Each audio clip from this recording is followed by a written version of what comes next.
Yeah. Cat, what's going on? Yeah, I'm ready to go, yeah. Y'all good? Yeah, we're good. Yeah. Just madness this week, right? It's a lot. Yeah. And Mario, we always talk about how you guys are trying to gel going into the season and how it's always a process. But, you know, from where you have been in this defense and where you are now starting this season, how do you feel the continuity is for yourself and for the unit? We got a good group. We got a lot of good players up front, in the middle, on the back end. Got some solid depth. A lot of guys that just understand the culture of the defense. So that's as good a position as you can, you know, start in on any team in any season. But it's a journey, right? You know, and so you certainly want to start fast. Everybody's kind of getting out the blocks at the same time. You know, we have a solid game plan, and it's going to be important for us to go out and play good in week one. You've been in the defense for a while. How long does it take, I guess, for the comfort level to get there? You were obviously a veteran coming in, but how long does it take for the comfort level to settle in and get defense, you know, what you got to do? Well, I've been fortunate enough to play for a lot of really good defensive coordinators, Rex Ryan, Todd Bowles, of course, Dennis Allen, Ray Horton.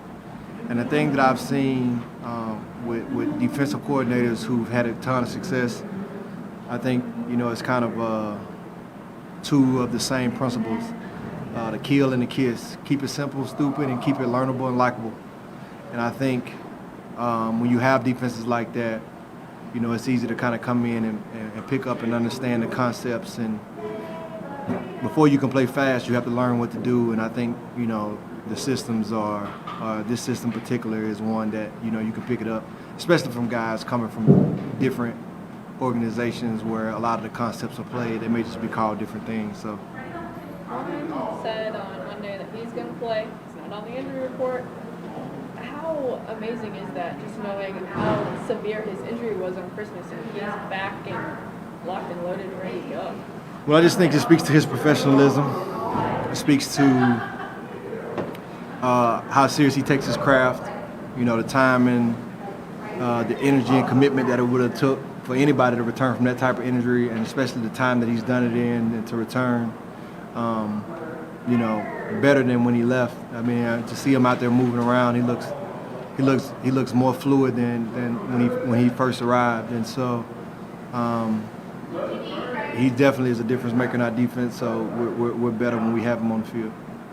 Is it a cliche to say that this environment, this situation might bring y'all closer together? I remember a few of y'all saying that when you spent a week on the West Coast in 2019.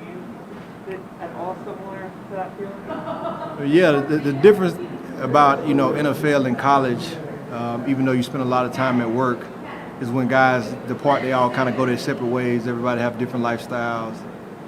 Some guys married, some guys single, you know, and different position groups do different things. And so for the most part, when you're not in the facility, everybody kind of disperses and does their own thing. So when you have environments like this, it gives you a little more time to bond, be around people, see people with their families, and just see guys kind of how they are when they're away from the team. And so, you know, I don't know how much it helps bonding, but it's definitely an added element, you know, from time spent with each other. You're not in the same room as JT Gray, but he's really come into his own as a leader over the past couple of seasons. How have you seen that, I guess, from afar, knowing that, you know, he is joining y'all as captain? I think anybody stepping into leadership roles in this game, the biggest thing is understanding your job and knowing how to do your job at a high level. And I think he's a guy that understands his role, understands how the team sees him, and knows how to do that, and has done it well for, you know, multiple seasons. He's a fellow Mississippi guy, so of course, you know, I'm biased in all those Mississippi guys, but I mean, he's a true leader. You know, he understands his role and he plays it at a high level, and you know what you're gonna get from him every time he steps on the field, and that's why he was selected captain on our team this year. Mario, do you mentor younger guys on how to control what you can control? Because I guess for veteran players, it might be a little bit key here to separate one from the other? The other guys, especially in a situation like this, it might be a little bit more stressful. I think everybody's different, you know, and so I think the best thing you can always do is do it by example. My biggest thing is just making sure guys are ready for week one, whatever that is, you know. Some guys, it can be, you know, the added element of being, you know, in a different location. Some guys, it could be just the pressure of the season. Some guys, the new roles. So everybody's kind of in a different place. And, you know, my job, especially defensively and in my position group with a bunch of young guys, is just make sure everybody's ready to go come Sunday. And that can be a number of things because the guys just in different stages of their career and handle situations differently. But I think that's the biggest thing. Just make sure guys ready for that 60 minutes of football that's going to take place on Sunday, and then the rest will take care of itself.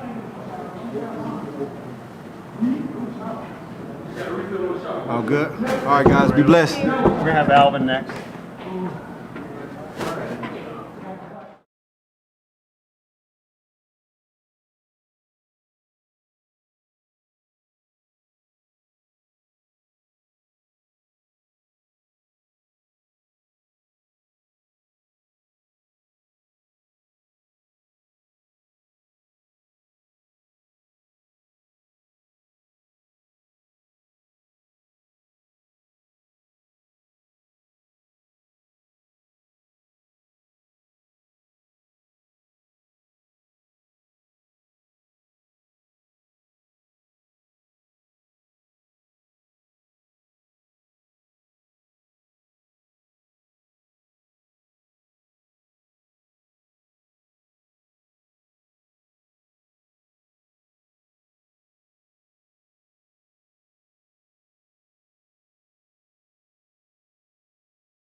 How much you guys take from last year's game against Green Bay? Is that something you guys look at a lot, or you just kind of move on it? We kind of look at it, but personally, I don't really care about last year's game. It's a new season, new personnel, new. I mean, it's new. It's a different year. So we look at it somewhat game plan wise, but I'm looking at it as a new season, new team, new energy, and then I mean it's week one, so we got to do what we got to do.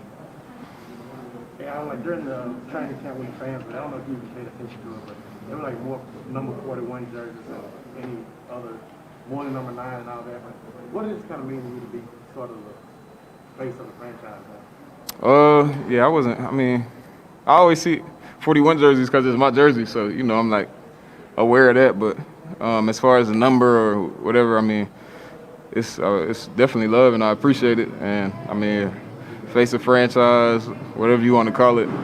I'm just here to do my job, hopefully help us get wins. And, you know, I mean, I appreciate the love from the fan base. I mean, it means a lot.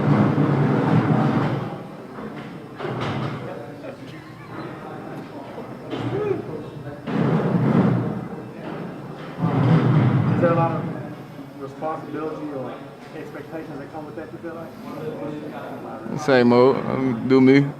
I ain't really looking into it too deep. Marcus was saying yesterday that this situation kind of helps build like team camaraderie. Do you kind of feel that you guys kind of lock in confidence than you would if you were back home or anything like that?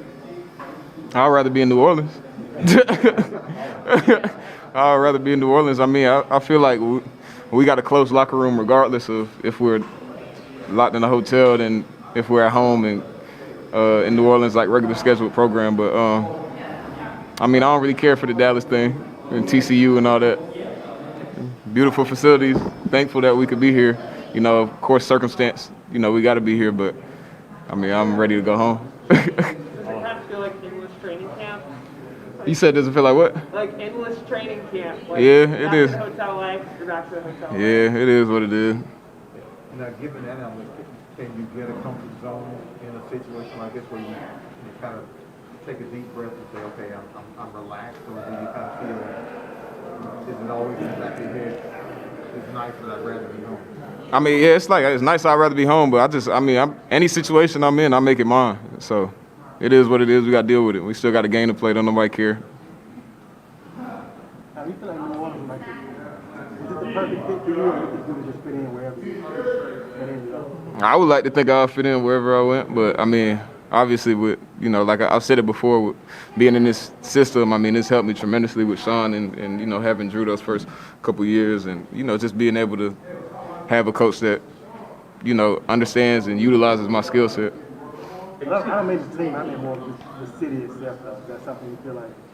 Oh yeah, I mean, I'm from the South, man. It was perfect to be in the South. It's right there. I mean, and it's just love all around in New Orleans. Have you seen any growth from Cesar Ruiz just running behind him? Like, do you see him doing anything? Yeah, I mean, he understands the game like full circle now. You know, whereas he'll even tell you like sometimes last year he was just sitting there winging it. You know, just trying to figure it out. You know, as the season went on, you know, he was up sometimes, he was down sometimes, and now I think he's kind of put the mental and the physical together, and he's kind of making the game his. You know, he's doing things that you know might not be on the paper, but you know he understands the game, so he knows what he can do and what he can't do.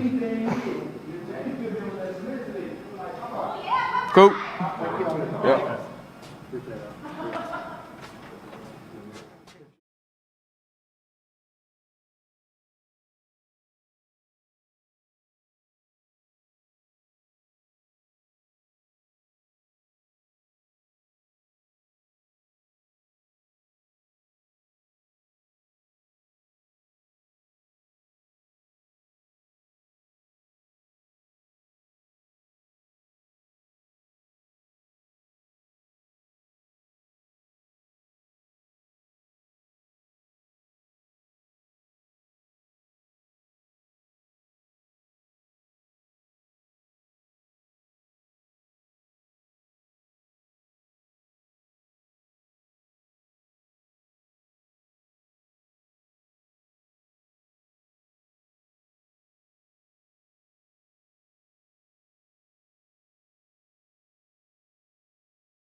How much work have you guys put in this offseason, knowing that Drew is not going to be there to help with like the protection calls and stuff like that? Yeah, obviously, there's a big change there. Jameis has stepped in and done a really good job, but I think, like you said, there's some things that us on the offensive line have to be a little bit more aware of, and we have worked, really hard on dotting every I, crossing every T, and making sure we're on point with, the entire playbook. So we've worked a lot at it. What's the biggest adjustment you make going from a guy who's been doing it for 15 years to going to Jameis, who as accomplished as he is, he's only been in this offense for a year. Yeah. What did you say? What did we? What's the biggest adjustment that you have to make on Biggest adjustment. Drew's level of expertise in the offense to Jameis is, which, regardless of how entrenched he is, I mean, he's only been here for a fraction of the time. Yeah. Obviously, if anyone plays anywhere for a certain long period of time, they're going to be fluid with the offense. So obviously, there's some things that are a little bit different. But like I said, Jameis has done a really good job so far. And as far as adjustments, I would just say, how you're hearing the play cuddle, how he's commanding the huddle and stuff like that. But there hasn't been anything that's major. So, What's the biggest area of growth you've seen from Caesar this year? Biggest area of growth. I think he's everything's starting to slow down for him a little bit more. He's understanding, he's gripping the offense a little bit better. He's so many times on the offensive line, everything happens so quick, and you can't think about what's happening. You have to just be able to react to what's going on in front of you. So I think I've seen a lot of that out of him, just being a little bit more aware, and he's been doing a really good job. Does he seem more confident? I would say so, yeah. I always thought I was kind of similar to him. He was a little bit more quiet last year, and it's a lot to take in as a rookie offensive lineman. There's a lot to understand. So I would say his confidence is up this year for sure. What's the thing about Teron that people outside of his locker room might not know, especially just considering all the things he went through last year, like kind of quietly? Yeah. What's the biggest thing? First of all, he's a great human being. He's a great person. He's awesome to be around. He's a guy you can run questions off whenever about anything. I can't really say enough about him. Obviously, you guys see what he plays like out on the field. He's a great athlete, but just genuinely a great person to be around. Did your relationship with him kind of evolve over the last few years? Like you said, you were kind of quiet at the beginning. Yeah. Were you all friends immediately, or? Yeah, I think so. I think we've, probably grown a little bit closer as the years go on, and got to know each other a little bit better, hang out a little bit more. I think our relationship has grown. Yeah. Is his intelligence maybe underrated? Like everybody knows he's incredibly smart, but it seems like even for the whole league, if he's offensive line, someone's just kind of in a leadership role, like a library for other guys. Yeah, he's intelligent, football smart and off the field smart too. But he's, like I said, he's smart. He's been playing this game for a while now. So there's a lot of things that he's good at on the field, and he likes helping people and communicating whatever tips and tricks help younger guys too. Yeah, I know you're a professional. You've been in the league for 4 years now, right? Yeah. So it probably doesn't matter to you who you're going up against, but do people back home in this instance when you're playing the Packers get in touch with you, talk to you about this? Yeah, a little bit. As you guys probably know, Green Bay is a big football city. Town, Wisconsin's a big football state. So everyone pretty much grew up watching the Packers there, including myself. So there's a lot of people who reach out and how does it feel, that type of stuff. But nobody likes talks any shit or anything like that. Let's say that out. No, just say no. Do you know a lot of people that are going to make the last minute trip to Jacksonville? Yeah, we got 10 people coming, so not a huge crowd, but there'll be some people there. How was just getting their trip and tickets and everything? Were they coming when it was in New Orleans, and then they got to change everything in Jacksonville? Yeah, it was. They had to change a lot of stuff up, obviously, but they got it all figured out, and I did what I could to help. A lot going on back home, so it was tough, but all set. We're good. Thanks, Miles. Appreciate it.